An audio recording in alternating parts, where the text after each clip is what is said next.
and gentlemen, welcome to our lecture concert.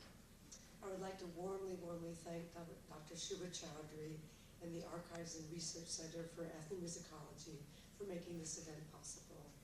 And I'd also like to thank the American Institute of Indian Studies, and in particular the office in Pune, for their kind hospitality to our group Bhuyaa, Saaj, and to myself. It's been a real pleasure to be here.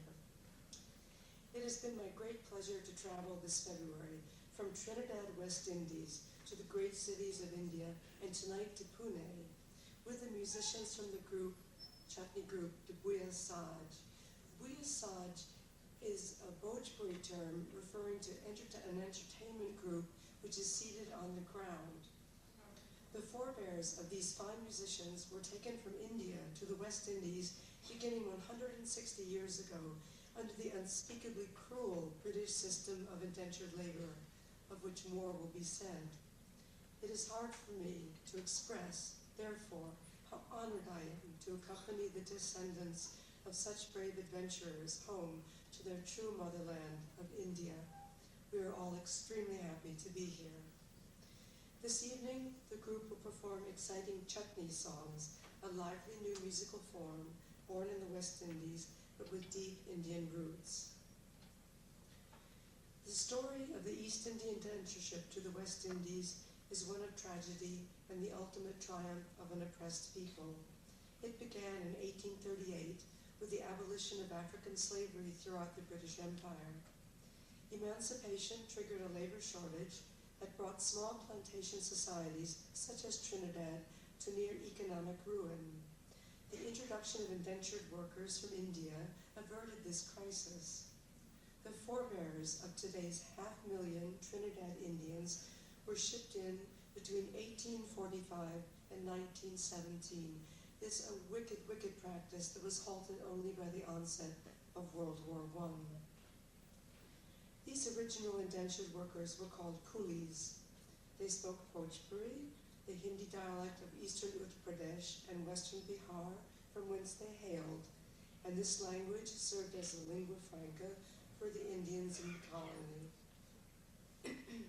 On the sugarcane plantations of Trinidad, the East Indians served 5 or 10-year terms of indentureship, after which they were granted either return passage to India or a small plot of land, mostly in the swampy western and central regions of the island. They worked from daybreak to sunset, shoveling around 150 cane holes to complete one task to earn their daily wages.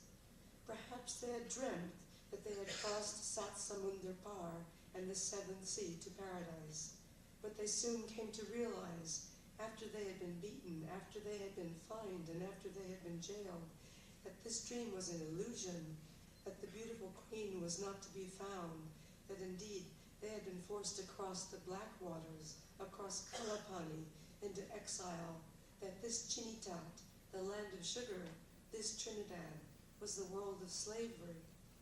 So it was truly said, a man's destination is not his destiny. Every country is home to one man, and exile to another. In spite of these trials, the music you will hear tonight is sweet and happy, lively, upbeat, and catchy, with driving rhythms, soaring melodies, and poignant texts reminiscent of their lost but never forgotten homeland of India.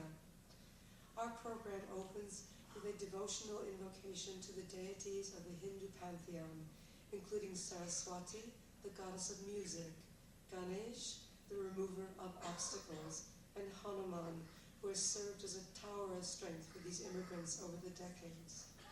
This invocation will be intoned by the well-known Trinidadian artist Rakesh Jankaran.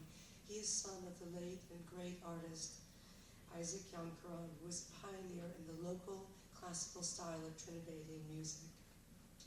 The invocation will be followed by a selection called The Remembered Rhythms of Trinidad. This will be a sample of rhythmic patterns, or hands as they are called on the island. Some of these hands have Indian names, for example, Tilana, Chautal, Kabir, and Ulara, whereas others have West Indian names, such as the wedding hand, one-way drum, or ole. These rhythms will be played on the various drums and percussion instruments of the group, including the single-headed tassa, which is a kettle drum played with 2 sticks, the dholak, a double-headed barrel drum beaten by hand and played by folk throughout North India, and some other instruments which are specialities in our group and will be introduced in detail later. These are the steel pan, and the most unusual of all, the rustic dantal, a simple iron rod played with a horseshoe-shaped beater. Our third item, titled 1845, outlines the history of the East Indians of Trinidad, from their oppressed status as indentured laborers to their place of pride in the prosperous modern nation-state of Trinidad and Tobago, Trinbago. This will be sung by Miss Lily Ramcharan, a 35-year veteran of the vocal art. She will be dressed accordingly in the national colors of Trinidad and Tobago, which are red, white, and black. Her song begins. In 1845, the British started a cunning drive, sending the poor people of Hindustan in my land to slave for the Englishmen.